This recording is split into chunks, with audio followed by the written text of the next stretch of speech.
Hello, Rusty. This is weird, Josh. This is very weird. We have changed things up for the week. This is a byproduct of something else, and we are sitting on the same side now. We are. This is going to be very. It's very unnatural. Yeah, It feels very wrong. It does. Should we break the tension with jumping into our agenda? I think we should go straight into it. Straight into the agenda. Is from one of our suppliers, actually. Yeah, this is La Planche. You say it. Give it your best shot. Oh, goodness. Yeah, that's why I couldn't say it. La Plan... The bottle's shaking. La Plancheleria? Go with that. It's definitely wrong. Yep. So... we'll put the text up down the bottom. Good luck to anyone that can say it. Yeah. Well, if you're French, you're probably all over it. I can't help but noticing, but the bottle's on the emptier side. Yeah, this has been a good gin, actually. We got this one for Christmas from a supplier, and it's nearly gone, actually. But I brought it up, one, because it's a good tin. Two, I forgot the bottle opener. So while you're opening the bottle, and we actually can resolve that as a challenge, I thought I'd bring this up because it's got a very traditional label and a very traditional sort of looking thing. And it's funny because I saw this gin going to a family Christmas show. And I saw it, and I was thinking about getting it, and I passed it up because it looked a little old school. Passed up a gin? Passed up this particular gin. Helps when you podcast with a microphone. It does, yeah. But I didn't pass up gin. I passed up this particular gin because it was a very traditional looking one. Yep. And then got sent this one, so, all right, well, better have it. That's a win. And it's really good. And, I guess this is the power of marketing, the power of packaging, very old school, traditional, and you sort of thought it would have that more, sort of that Bombay, that sort of that's fair average sort of thing. And this has been a great gin. So don't judge a gin by its label, as the saying doesn't go. I judge a gin by its price. That's my first point of judging. Wow. Okay. So this is pink edition. Yeah, this is the pink one. This is the pink one, but it's a good one. It's definitely a good one. All right, I reckon we go oranges with that. There we are. So anyway, that is my gin story. See, I do go. I don't normally look at the backs of things, but juniper berries and botanicals in a gin. I mean, I'm juniper. I'm there. That's what many gins have. So that works well. Anyway, there's cheers. We already know this one's good. I just wanted to talk about the label and my poor assumptions. Have I had this one? I believe you have. Yeah, have a go. It's pretty recognisable. Oh yeah, I've had that one. Yeah, that one's good. It is a good gin. So, Josh, we Christmas and New Year's and all that sort of stuff has happened. It has. We are now on the other side of all of that. Yes. How was go-karting, by the way? I'm in two minds about if I want to talk about it or not. Probably not. I kind of want to talk about it, but I kind of don't want to talk about it. Okay. Well, I lost, but I was fastest time. So bittersweet. You put yourself into the wall. That was great. There was a video of that. That was great. Yeah, that's the bit I wasn't. That's the bit I want to talk about.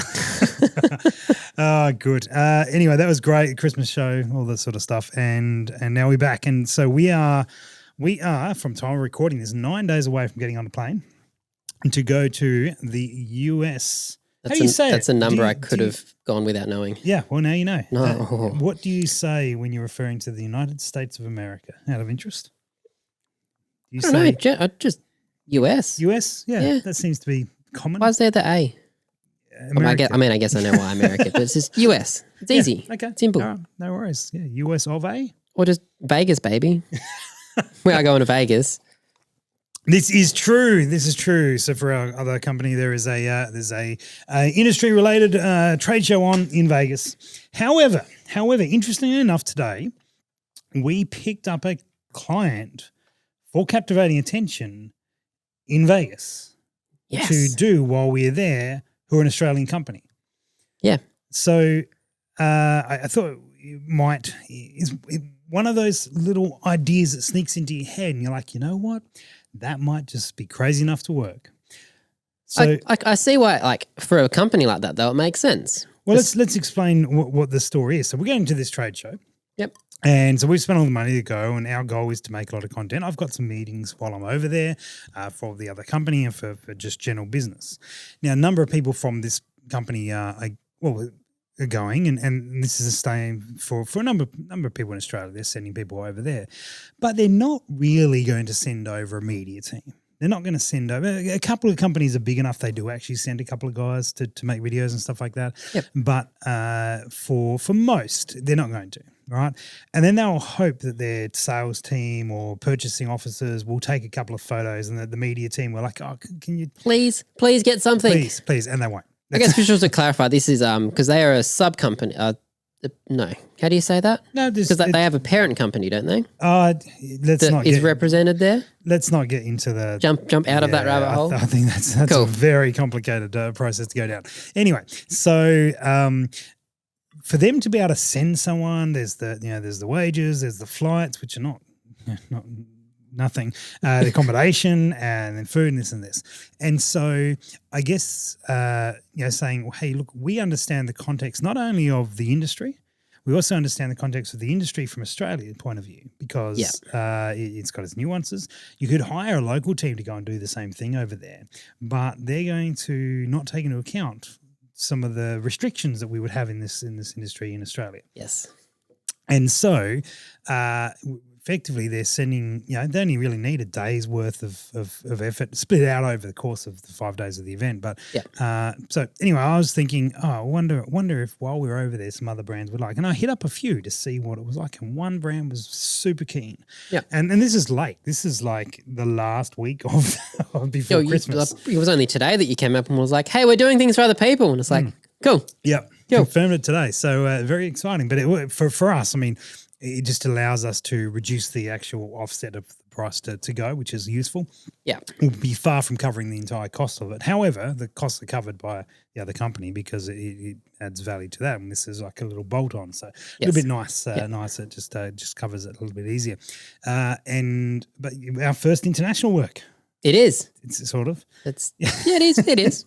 Our first international work. So that's, I guess, as business owners, you're always looking for those like additional options for income. And we think that perhaps if we do this well, Josh, and we're going to talk about one of our focuses for this time period, if we do this well, then 2024, we may be able to, with a bit more notice, say, hey, look, we're going. And we actually, rather than sort of doing video work for one company plus sales, we might be able to do video work for 5, 6, 7, 8 and actually take 3 or 4 people across. Yeah. Have everything covered for it. Yep. And to be able to take a team over there. That would be fantastic. So that would be a wonderful option. We'll see how it goes.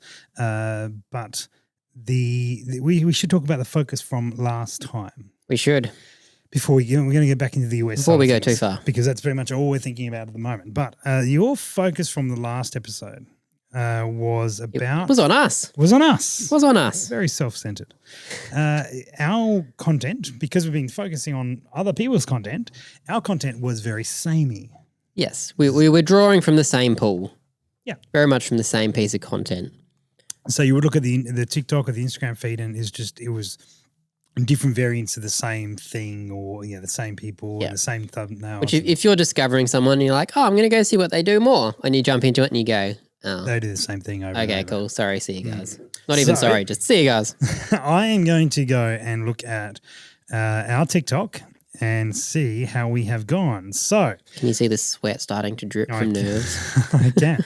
I'm going to scroll back. Now, you guys won't be able to see this, but we would use this. Don't go that far back.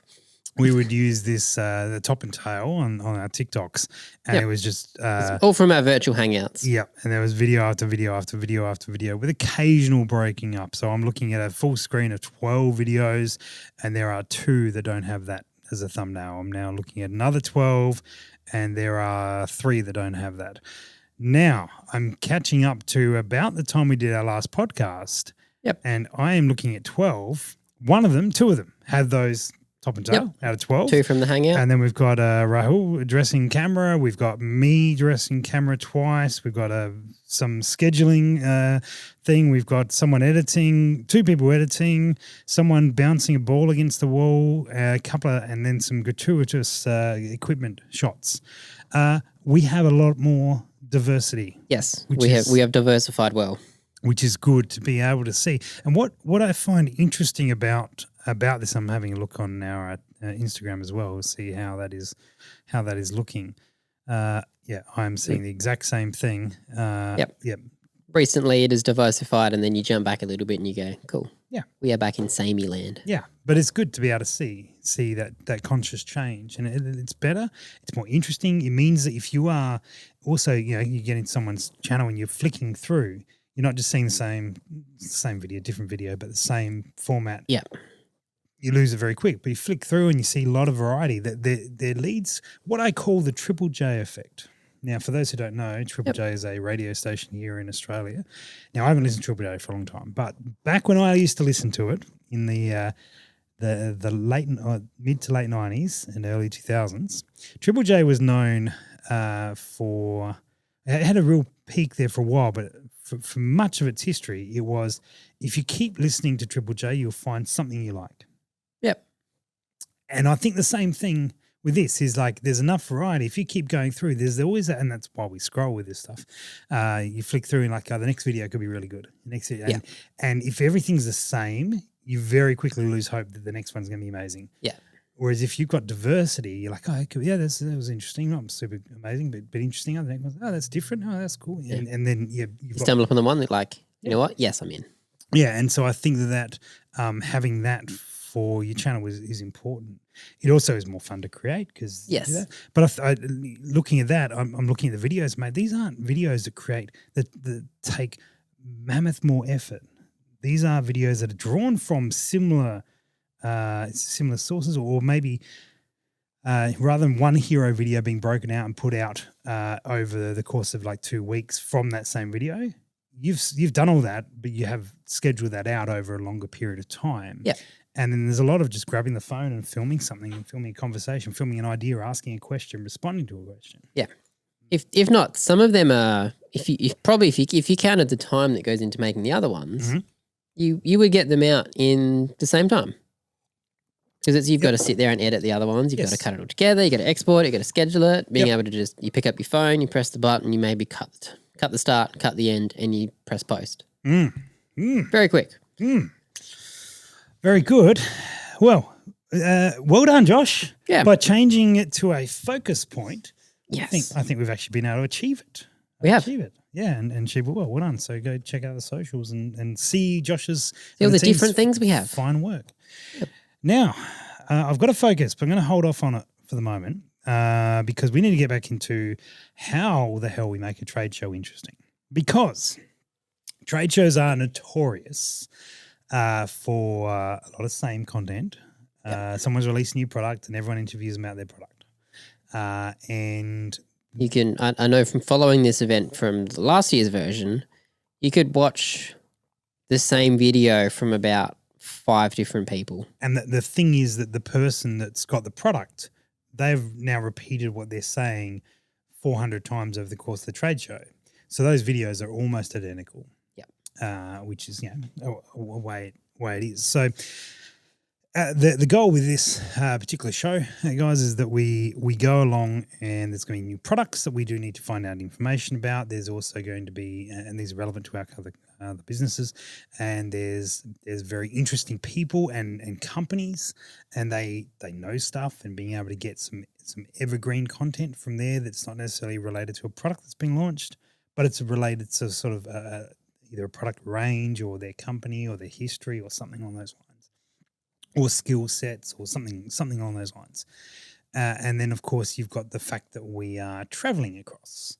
Yep. And all of these things are interesting. So, Josh, how do we make this trade show interesting for people to journey with us? From this particular trade show, I know from watching a lot of stuff last year, it was done with the intent of being very, very quick and easy to film and post. Mm-hmm. Yes. And so a lot of the stuff that I would watch was you would talk to the person, they would either have the product and they would talk about it, and that would be it. Yep. That was a lot of the videos. Yep. That what we generally do with a lot of our videos is you have that monologue, you do that same process, but it's capturing the intricacies of what they're talking about.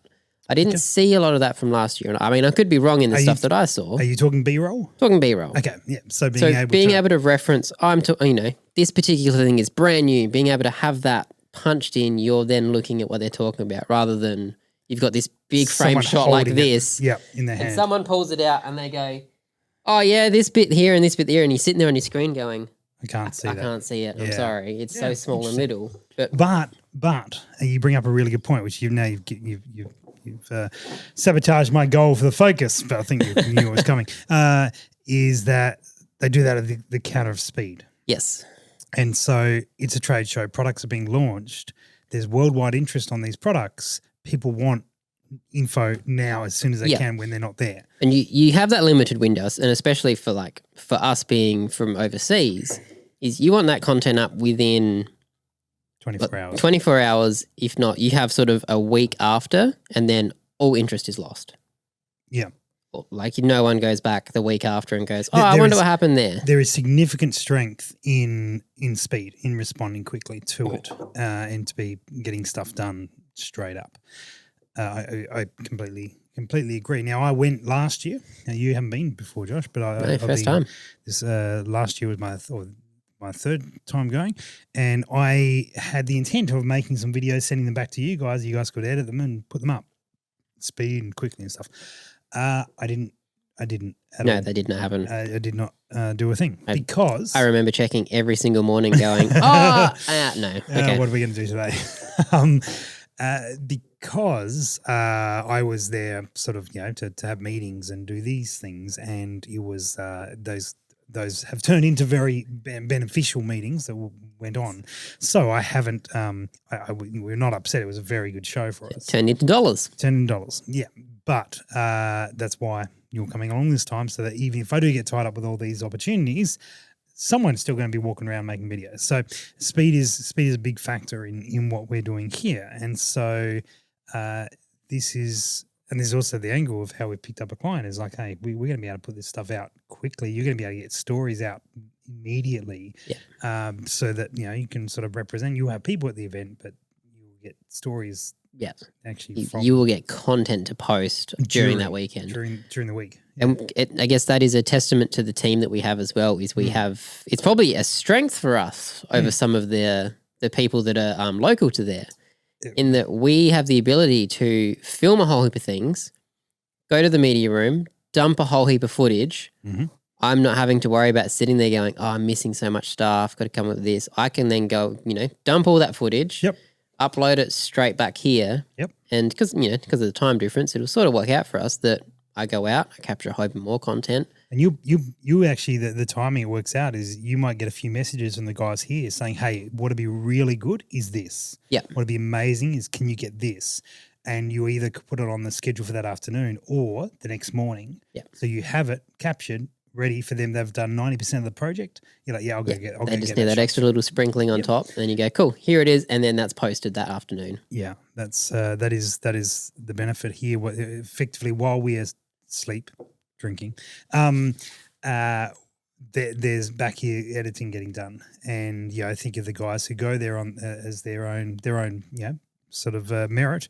And well, there's two ways that goes. Either they go, they film, and then they worry about it when they get home. Yeah. Or they go, they film, and they sit in the hotel room and edit and put up. Yes. Which I've done both. Extremely long days. And not the first year, the second year I went, that's what I did, is I filmed and edited, and I was getting videos up during the event. And within days. How was that on day 3 and 4? Let's not talk about it. Yeah. Yeah. So it was, but I did that for 4 weeks while we were away, and I was posting every second day. I think I was posting vlogs. Yeah. During that time, I just to dive onto that for a different topic. Did you find that sort of the first week was a struggle, and then the second, third got a little bit easier because you got in a groove, the other way. It was the other way. Actually, the other way. Because interesting. The excitement, the motivation, and the content was, the ideas were fresh and that sort of gear. And then as you kept going, the ideas started to, what are we going to do? What are we going to film today? We would almost do like a film day, edit day. And this is while we were traveling. We were meant to be just chilling out, enjoying life. Yeah. And it was a matter of like, editing and for a day and then filming for a day and trying to actually make the most of what you're doing. So Yeah. I guess Yeah. it's that editing day in the middle that sort of saps that Yeah. that joy out of it. and also I was come a long way since then. This back to 2019, and so in terms of storytelling, planning, that sort of gear, if I went and did that now, I believe, particularly if there was two of us that were involved, we could do daily. We could do daily. We could do a combination of, but our filming wouldn't be over an 8-hour period. Yeah. Our filming would be, over a 2-hour period during the day. And we might film in the morning for 40 minutes. And then by the time we got to film the second part, that would have already been edited. But anyway, that's by the by. I think there's going to be a big level of organization for you in terms of like filming and dumping and being able to communicate to the guys what's on that footage. Yep. I think I know we have a habit here, like these cameras that we're recording on here have been rolling for 20 minutes prior or 10 minutes prior. But in this scenario, the less footage, the better. Yes. It'll be a matter of, are we ready? Record. Keeping it super concise. Yeah. And then as soon as they basically finish, okay, we got 3 more questions we're going to ask you. Record. You'd almost be just as concise as you can, because the more time you have that record button rolling, the more time this has got to cut that out. Yeah. And even if you're like, they can just cut the end off, they've got to watch it to then work out. Work out where it is. Yeah. It's something that I'm I'm excited to actually try and take on that challenge, because it will play out to a benefit for us throughout the rest of this year. Yeah, these are skill sets that are very useful in developing. So if listeners here have got similar, maybe not in Vegas, but trade shows and corporate events and all this sort of stuff, or they're going to meet with suppliers, how do we make this content interesting, and how do we create it differently? Now, you talked about having B-roll and being able to, and it's not going to take a lot. No. To get that B-roll. You're sort of talking a matter of, like, if you're, you're a bit nervous about it, it takes you a little bit longer, but a matter of 10 minutes with a product, and it's picking those key things of going, this is new, so you want to get this shot, this particular thing is interesting, this is interesting, and a couple of just overall panning shots. And that's just to break up the video, so it's not just looking at the same shot of someone talking. Yeah, understand. Yeah, and, okay. Yeah, it's something that we do, and I don't know if I'll be able to do it this year with the gear that we can take. Depends what we can take.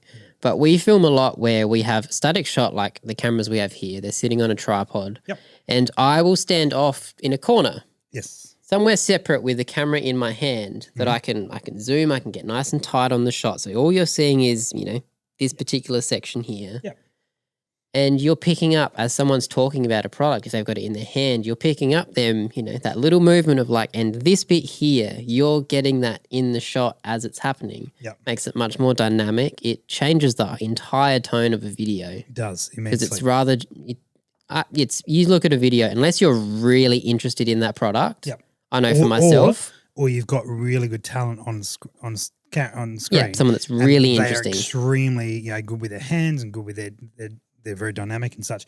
That can save it, but correct. Like being able to sort of incorporate that filmmaking element. It's not difficult, it's not hard, but it's extra effort. It is that people don't put in. Yeah. And I think before I got into doing things, I was like, man, that's so much longer to do things. And the more I progress, it's going, actually, it's about 10%, 20% more effort to get that result. You're not having to double your effort and spend hours and hours and hours. It's an extra 5 minutes worth of filming and 10, 20 minutes worth of editing once you sync things up and you just go, cool, here, and here. Yep. Done. That's right. So that's an element that's going to help us be able to break our product-related videos up from there. One of the things I think that won't get covered so much of these shows is people are all looking for the new product. There's lots of brands that are at this show. They're there because it's the industry and that's what they've got to be there. Otherwise people are like, oh, why are you there? And they've got to, they connect with the international dealers and all this sort of stuff. But a lot of them aren't bringing out new products, or they haven't got a product that's actually worth talking about it's not a sexy product to put on video, right? Yeah. And so we've talked about some stuff, like if we're going to do all this effort and all this stuff, we have like the best people in the industry available to us there. And so we've talked about a lot of evergreen evergreen videos. Yep. So being able to ask them some more generic questions, and maybe like the history of the company. That's fascinating because think of a pretty major brand in that industry. If you can get one of the guys that works there to tell us, a little shop in Adelaide, in Australia, personally going to tell us a little bit about the history of that company, that's a fascinating piece of content that we could post every 9 months. Yep. That wouldn't. It's repeatable content. Yeah, repeatable content. It doesn't matter when. It doesn't matter. We don't have to get out in the day that the show went up. It just goes out at some point, and that is that evergreen content is very useful. And I think you think about it. These trade shows, often you think about the products that are there, right? Or the talks that are said, or whatever it is. But you think what's more valuable resource of these things is the people that are in the room. And if you can tap into some of the knowledge from these people, and that knowledge is evergreen, it's not limited to the product that's come out. The person, the person holding the product, is talking about whatever it is that they've done. And we've had this attitude for many shows that we've done over the years. And I was always interested. The first time we filmed at a trade show, they would always want to talk about the product, and I was always interested in the person because I was like, man, what? Why are you the guy that's standing here with this amazing new product? Why is it you? Yeah. And then you find out that they coached Olympic athletes. And you're like, oh man, tell me about that. What would you like if I was trying to learn that? Tell me what I'm doing wrong. And we had things exactly what we had. A guy who was an Olympic trainer for shotgun shooters. Yep. And we went, okay, well, cool. Well, here's how I would hold a shotgun. Tell me what I'm doing wrong. And he spent the next 20 minutes training us. Yeah. You don't get that, but we did. Yeah. And that's and it was nothing about a product. Yes. I imagine they would also become a lot more invested as well, because you've been talking to hundreds, thousands of people over the course of the event, and someone's actually come up and gone, no, like tell me about this. Like, oh yes, no, take me into this. And you're like, oh, I don't, you're not asking me about the product that I've just been on robot mode repeating. It's like, I'm in. Yeah. I think it's interesting. So we're gonna give that a go. Really delve down the product we need to cover, because that's where the views are. That's where people are interested, and people want that information. So that's important to get. But also, I think there's a lot of ability, like while we're either with those people, or some of those stands are a little bit quieter because they haven't got a new product. Yep. There's some real knowledge there. Yes. Yeah, and I think that they are definitely worthwhile having some conversations with. And I think that's for people looking to go and cover trade shows and stuff, there's whoops.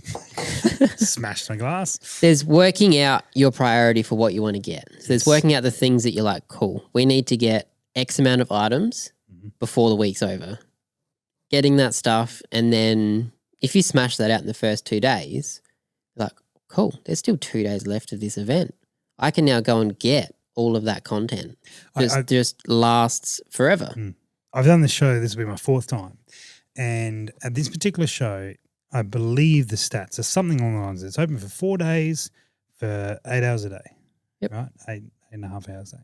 If you want to visit every stand, you get something like 28 seconds per stand. Yep. I've heard that. It is a big, big, big show, right? And so if you are in one location and you're like, I need to go down, I've got an appointment at this location, you literally need to factor in about a 20 to 30 minute transport time to walk yourself through the show. One, from a time point of view, and two, a fatigue point of view. Yeah. My Apple Watch runs rings around itself every time I go to the show. I've started riding a bike just to try and prepare. I'm doing walks and stuff trying to get those legs going. But I think the big thing here is that you've got to plan out. And so we've been spending, I've been like keen on like, hey, let's plan out, and talking about, okay, by X time of the day, we're going to have 3 videos filmed on products. Yeah. And so by doing sort of this allocation about our time and our resources, if we end up and we get to like 2 in the afternoon and we're done for the day, well, fantastic. But we also aren't just going to be like, oh, well, let's just wander down to this. But we're like, it would be super inefficient for us to be like, oh, we were ahead of schedule. Let's start tomorrow morning's ones, because they could be 30 minutes walk away, and by the time you get there, then you run out of time. Yeah. We put a plan into like, okay, if we finish early and we're in this area, what do we cover? What's our second tier what's options? here? Yeah. What is around? And I guess there's that factor of when we're going to a certain spot, looking at that and going, cool. Well, yeah, what is in that sub area? Because I know that, okay, I've probably got, 10, 20 minutes that I could probably spend here before I need to be at this location. All right, I'm going to hit you up, and you up, and just get some quick things there. Yeah. Move on. Absolutely. So I think it would be, planning for these things is so good. And in general, like being planned out, you're so much more efficient in it. So I think our goal is to spend some time this weekend and early next week drinking gin and coming up with some ideas. All the plans. So we can get some plans. So we're not trying to be like, and so often we've done it. Oh, we'll get on the plane. We've got a 14-hour flight and we'll work it out, right? Doesn't happen. It does not happen. Does not happen. Maybe if you're in business class, but I wouldn't know. What's that? Expensive is what it is. But if you're in, it's not. Oh, and then we get in on Saturday, and then we got Saturday afternoon, Sunday, and then we got commitments on Monday. That Sunday we could be like, the jet lag's going to. We need to leave here that Saturday morning already with a plan intact. Now it'll take tweaks and adjustments and all that sort of gear. And we've got a bit of stuff on the fly with responding to clients and stuff like that. But planning is so critical with this sort of stuff. And this is true. This is so true as well. Even just in the studio back here, planning it out. So it's been a big thing that we've been going on that journey of the last 12 months to 6 months. And it has made... I think time works the other way. 6 months to 12 months? Yeah. Either way that goes. Just reverse the clip. Yeah. Is the planning, that forethought, when you come around to do the execution, you suddenly go, wait, was that easy? Yeah, the execution becomes so much easier. So much easier. And that, especially like when you're editing content you've got those clips and you go, cool, this was the plan. Oh, these are the clips that I've got. Oh, I don't have 3 hours more clips to sort through because you captured it all and it was all super concise and you go, easy, cool, done. So you can make trade shows sexy. Yep. People tell stories. Yep. Products are okay, but whoa, that said 2 hours, didn't it? It did. That was not 2 hours. That was not 2 hours. No. So we'll be looking for some new batteries at this trade show. We will. Can make trade shows sexy. Tap into the people. It's the greatest sort of gathering of people, these sort of things. And that's really where we're going to find and put our focus. You got to cover the products and stuff, but if you can do that around the people, that's a really good way of doing it. Yeah. It's especially it's the community. If you get invested in that community, in the company, especially like humanizing a company, you get someone you're like, he started where I am now and he got there from doing all this stuff. Yep. It's a good way to be it. Yep. All right, mate. Well, here's to Viva Las Vegas. Viva Las Vegas. We're out of gin, but anyway, cheers. I'm sure we'll find some over there. And I guess in the next episode, we're going to have to bring a bottle of gin back with us and talk about it. We will. Vegas gin. Vegas gin. Let's do it. That doesn't sound good, actually. It does not sound good. I'm scared. I'm worried. All right, see ya.